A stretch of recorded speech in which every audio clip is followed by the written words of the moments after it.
Let me, at the outset, pay my respects and tributes to the great personalities of Tamil Nadu, representing Dravidian culture, language, its a heritage, which is a unique one. It's an occasion to recall who else, the great Periyar and Arinyar Anna, Kalaignar Dr. Karunanidhi, Sri Kamraj,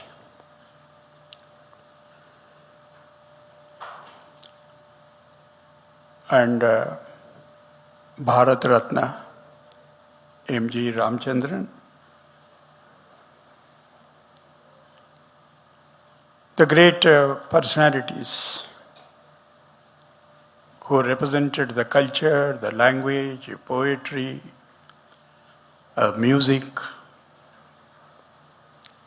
Thiruvalluvar, Bharatiyar, and Bharat Ratna M.S. Subbalakshmi, and of course, Rajaji.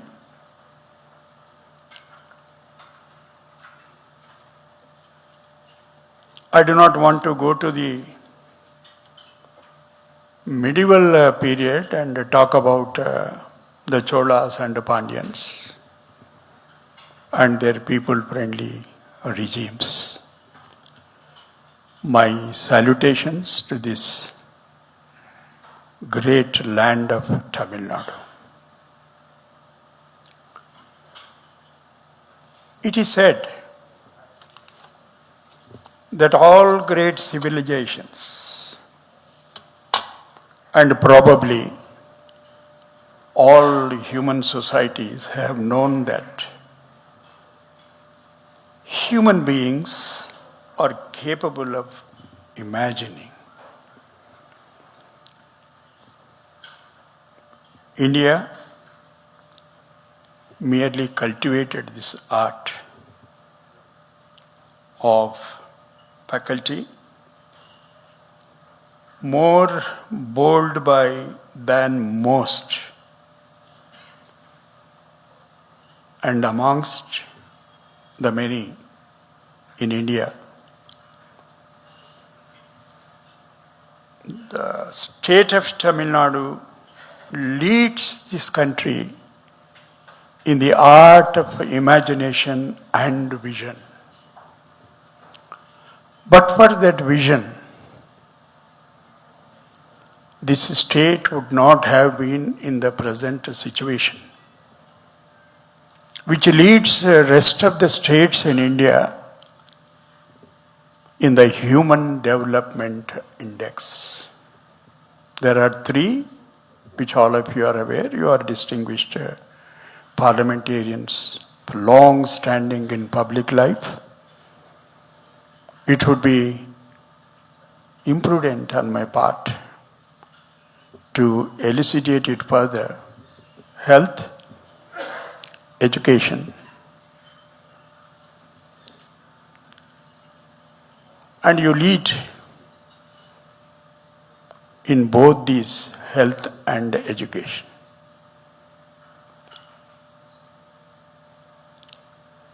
State of Tamil Nadu is the pioneer in formulating appropriate socio-economic policies meant for the benefit of weaker sections of the society, which is dear to my heart. I do not speak about myself and I do not speak about my judgments. It's for all of you and the society to judge me now what I did. I have given enough number of judgments. Now it is your turn to judge me. Hitherto, I was upholding the Constitution, having true faith and allegiance to the Constitution of India as by law established. If given an opportunity, I'll make all possible efforts to protect and defend the Constitution of India.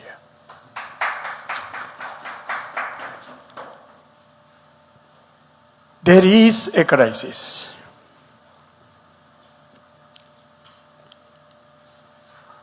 Standing before you, I'd be failing in my duty if I don't refer to the idea of federalism in the Indian Constitution. The Honorable Chief Minister of Tamil Nadu, MKStalin, is a champion of idea of federalism.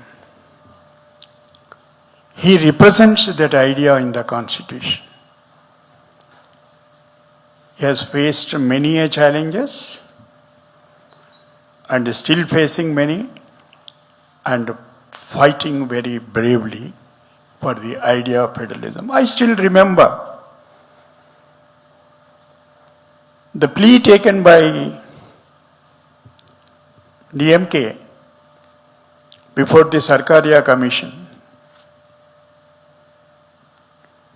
Honorable Chief Minister is nodding the head because he knows to what I am going to refer.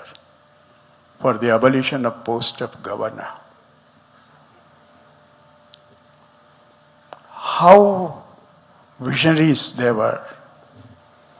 They have anticipated the impending crisis which you are facing even today.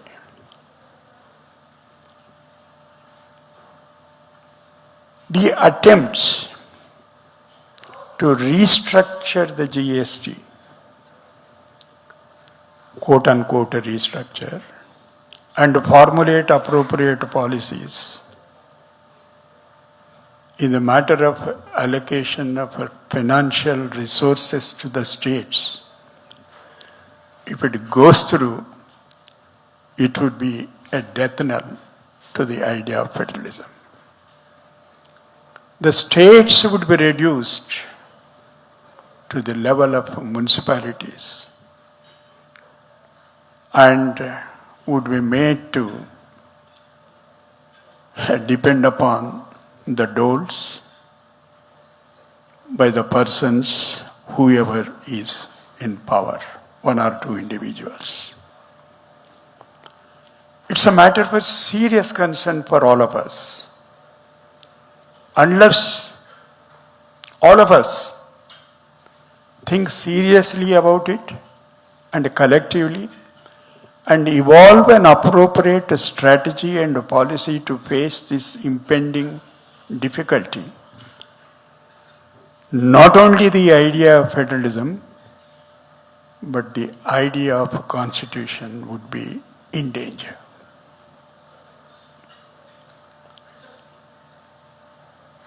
Most of them, I don't name them, particularly those who do not have the idea of India and the idea of the Constitution, and keep on talking about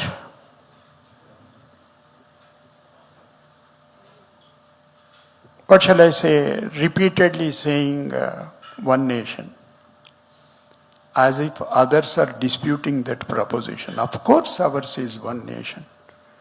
But what is India? That is Bharat. It's a union of states. What is that union without the states? What is that nation, I mean India, without the states? That is the importance of the states in the first word of the Constitution. India, that is Bharat, shall be union of states.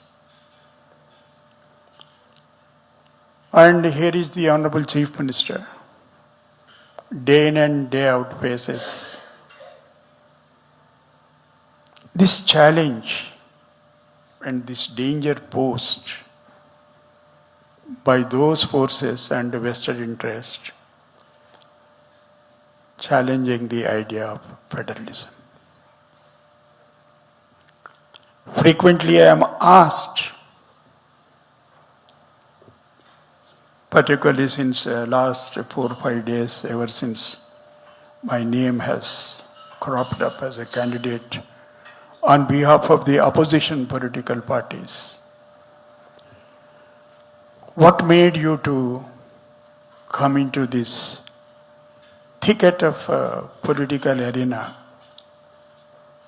since you were not concerned with the politics in any of your previous life? They forget that the Constitution itself is a political document.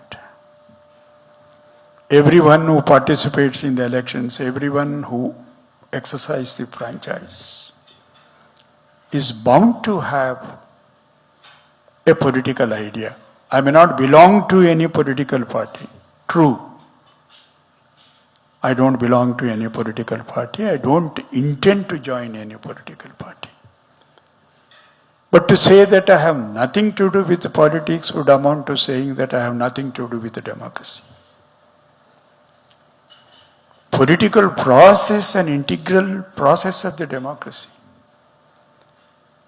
They are intertwined. Therefore, if somebody says that I have nothing to do with the politics, it's not a truthful statement. Friends, ladies and gentlemen, it's not an occasion to deliver any lecture, particularly to the distinguished members of the Parliament, whom I keep on hearing when they address the nation standing in the Lok Sabha and the Rajya Sabha. They are not addressing their constituency alone, their state alone, they are addressing the nation. They introduce themselves to the nation and we watch them. We carefully listen to them. We learn from them. Therefore, there is no point in delivering a lecture, whatever I have learned from them, while they are addressing the people through their seats in the Parliament. I am extremely grateful and I express my gratitude to Thiru MKStalin, the Honorable Chief Minister of Tamil Nadu, and friends representing the various parties of opposition, including the India Alliance, for imposing their confidence in me. I assure you, before I leave this rostrum, that if given an opportunity, I promise you, it's a solemn promise, that I would not let you down. And I would not let down this instrument of Constitution of India, with which I have lived for the last 52 years. Hitherto I was upholding it. If given an opportunity, I will try to defend and protect it because the idea is in danger. Thank you, ladies and gentlemen.